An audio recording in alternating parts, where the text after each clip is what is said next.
അല്ല അതിന് ഞാൻ ദയവേദി അല്ല ഞാനില്ല, ഞാൻ ആ ഡിസ്കഷൻ ഇല്ല അവിടെ. ഞാൻ അത് ക്ലോസ് ചെയ്തു, ആ സബ്ജക്റ്റ് ഞാൻ ക്ലോസ് ചെയ്തു. വേറെ എന്തെങ്കിലും ഉണ്ടെങ്കിൽ നിങ്ങൾ പറഞ്ഞോളൂ.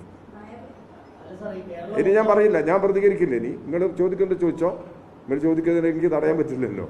നിങ്ങളത് സഹകരിക്കണം. ഞാൻ എന്നോട് പറഞ്ഞ ആളുകളോട് ഞാൻ സംസാരിച്ചിട്ടുണ്ട്. എനിക്ക് ഇത്രയേ പറയാനുള്ളൂ. ഇപ്പോൾ ഞാൻ അത്രേ പറയുന്നുള്ളൂ. ഇനി തുടർന്നുള്ള കാര്യങ്ങൾ ഇടതുപക്ഷ ജനാധിപത്യ മുന്നണിക്കകത്ത് ചർച്ച ചെയ്തതിന് ശേഷം ഞാൻ എന്തെങ്കിലും തുടർന്ന് കാര്യങ്ങൾ സംസാരിക്കേണ്ടത് ഞാൻ സംസാരിക്കും. വലിയ സംശയം നിങ്ങൾക്ക്? CPI ഇടതുപക്ഷ ജനാധിപത്യ മുന്നണിയിലെ ഒരു പ്രധാന പാർട്ടിയല്ലേ? അവിടെ അഭിപ്രായങ്ങൾ കേൾക്കാതെ പോകാൻ കഴിയുമോ മുന്നണിക്ക്? അവരുടെ അഭിപ്രായങ്ങളും കൂടി കേൾക്കും, എല്ലാവരുടെ അഭിപ്രായങ്ങളും കേൾക്കും. കേരളത്തിലെ ഇടതുപക്ഷ ജനാധിപത്യ മുന്നണിയിലെ മറ്റു പാർട്ടികളുണ്ട്. അവർക്കെല്ലാം ഈ വിഷയത്തിൽ പറയാനുള്ള കാര്യങ്ങൾ അവർക്ക് പറയാനുള്ള അവകാശമുണ്ട്. അത് എല്ലാവരും ഇരുന്ന് കേൾക്കും. ആർക്കും ഒരാൾ ഇതിന്റെ അതോറിറ്റി എന്നുള്ളതല്ല.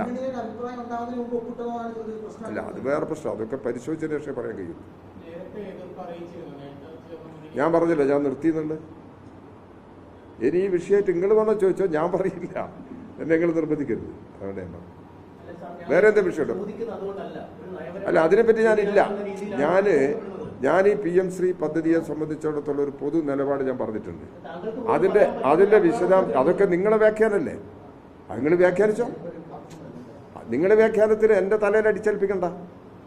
നിങ്ങൾ നടത്തുന്ന വ്യാഖ്യാനം എൻ്റെ തലയിൽ അടിച്ചേൽപ്പിക്കണ്ട. ഞാനങ്ങനെ അഭിപ്രായവും പറഞ്ഞിട്ടില്ല. ഞാൻ പറഞ്ഞ ഒരൊറ്റ അഭിപ്രായം, ഇതിനകത്തുള്ള വ്യവസ്ഥകൾ എന്താണെന്നുള്ളത് നോക്കിയതിന് ശേഷമേ ഇത് സംബന്ധിച്ചുള്ള അഭിപ്രായങ്ങൾ പറയാൻ കഴിയുള്ളൂ. അത് ഇടതുപക്ഷ ജനാധിപത്യ മുന്നണി ചേർന്ന് പരിശോധിച്ചതിന് ശേഷം ഞാൻ നിങ്ങളെ തന്നെ വിളിച്ച് സംസാരിക്കും. നിങ്ങൾ മീൻസ് എന്ന് പറഞ്ഞാൽ ഇപ്പോൾ കോഴിക്കോട്ടായിക്കൊള്ളുന്നില്ല, ചിലപ്പോൾ തിരുവനന്തപുരത്തായിരിക്കും. എന്നാലും പത്രക്കാരല്ലേ, നിങ്ങളെ ബന്ധുക്കളല്ലേ. അപ്പോൾ ഞാൻ സംസാരിക്കും.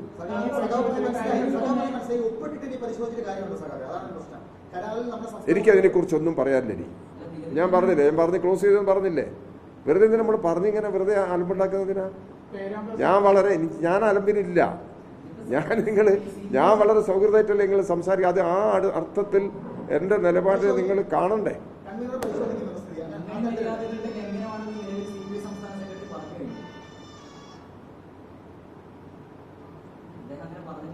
അദ്ദേഹം പറഞ്ഞോട്ടെ. അദ്ദേഹം പറഞ്ഞ കാര്യത്തെക്കുറിച്ച് അദ്ദേഹം പറഞ്ഞ കാര്യത്തെക്കുറിച്ച് നിങ്ങൾ അദ്ദേഹവുമായിട്ട് സംസാരിച്ചോ? എന്നോടെന്തിനാ സംസാരിക്കുന്നത്? ഞാനും അദ്ദേഹവുമായിട്ട് എന്തെങ്കിലും ഞാൻ അഭിപ്രായം പറഞ്ഞല്ലോ. ഞാൻ പറഞ്ഞത് ഇപ്പോഴുള്ള ഒരു കരാറിനെ സംബന്ധിച്ചിടത്തോളമുള്ള വിവാദം PM ശ്രീ പദ്ധതിയിൽ ഒപ്പിട്ടു എന്നുള്ളതാണല്ലോ. അതിൻ്റെ വിശദാംശം എന്താണെന്നുള്ളത് ഞാൻ പരിശോധിക്കട്ടെ. അത് പരിശോധിച്ചതിന് ശേഷം ഞാൻ ഈ പ്രശ്നത്തിൽ നിന്ന് ഒളിച്ചോടിയല്ല ചെയ്യുന്നത്. ഞാൻ ഈ പ്രശ്നത്തെക്കുറിച്ച് സംസാരിക്കാൻ സന്നദ്ധമാണ്. ഈ വ്യവസ്ഥ എന്താണെന്നുള്ളത് മനസ്സിലാക്കിയിട്ടില്ല ഞാൻ. ആ വ്യവസ്ഥ എന്താണെന്ന് മനസ്സിലാക്കട്ടെ. അതിനുശേഷം ഇടതുപക്ഷ ജനാധിപത്യ മുന്നണിയുടെ യോഗം കൂടി കഴിഞ്ഞതിന് ശേഷം ഞാൻ നിങ്ങളോട് സംസാരിക്കും. പറഞ്ഞതിനൊക്കെ ഞാൻ ഇതെത്ര നിങ്ങൾ ഓരോരുത്തർക്കും പറയണോ? ഞാൻ വെറുതെ ഞാനൊരു മനുഷ്യനെ പോലെ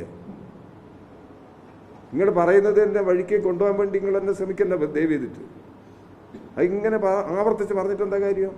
LDF മുന്നണി കൺവീനർ അറിയാത്തതാണ് ഒപ്പിട്ടത്, മുന്നണി അറിയാതാണ് ഒപ്പിട്ടത് എന്നൊക്കെ പറഞ്ഞിട്ടെന്താ കാര്യം? ഇവിടെ ഒരു ഒപ്പിട്ടെന്നുള്ളൊരു പ്രശ്നം വന്നു കഴിഞ്ഞു.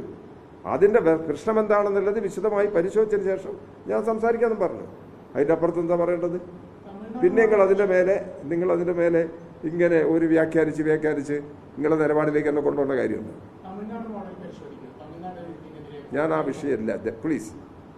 ഞാൻ ആ വിഷയം ക്ലോസ് ചെയ്തു. വേറെ എന്തും പ്രശ്നം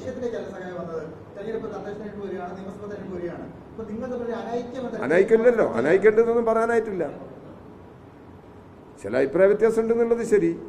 അത് മുന്നണിയിലൊരു അനൈക്യമായിട്ട് കാണേണ്ടതില്ല.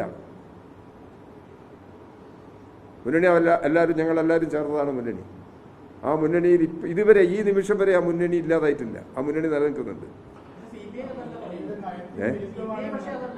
CPI എന്താ പറഞ്ഞത്? CPI മുന്നണിയില്ലെന്ന് പറഞ്ഞിരിക്കുന്നു. അത് അവരെ പാർട്ടിയുടെ അഭിപ്രായം അവർക്ക് പറയാനുള്ള സ്വാതന്ത്ര്യം ഉണ്ടല്ലോ. ഒന്ന് അവർ പറയുന്നത് പോലെ തന്നെ മുന്നണിയുടെ എല്ലാ പാർട്ടികളും ഇത് സംബന്ധിച്ച അഭിപ്രായങ്ങൾ പറയും. ആ അഭിപ്രായങ്ങളെല്ലാം കേൾക്കുന്നതിനും അഭിപ്രായങ്ങളെല്ലാം ചെയ്തതിന് ശേഷം ഒരു നിലപാട് ഞങ്ങൾ ഈ കാര്യത്തിലെടുക്കും. അതാ ഞാൻ പറഞ്ഞത്. LDF യോഗം ചേർന്നതിന് ശേഷം ഈ വിഷയം ചർച്ച ചെയ്തതിന് ശേഷം തുടർ കാര്യങ്ങൾ എന്താണെന്നുള്ളത് പറയാം. നിങ്ങൾ അതുവരെ നിങ്ങൾക്ക് അതുവരെ ക്ഷമിച്ചിരിക്കാനൊന്നും സമയമില്ല എന്നുള്ളത് എനിക്കറിയാം. നിങ്ങളെ ജോലി ചെയ്തോ, അതിലൊന്നും എനിക്ക് അഭിപ്രായ വ്യത്യാസമൊന്നുമില്ല.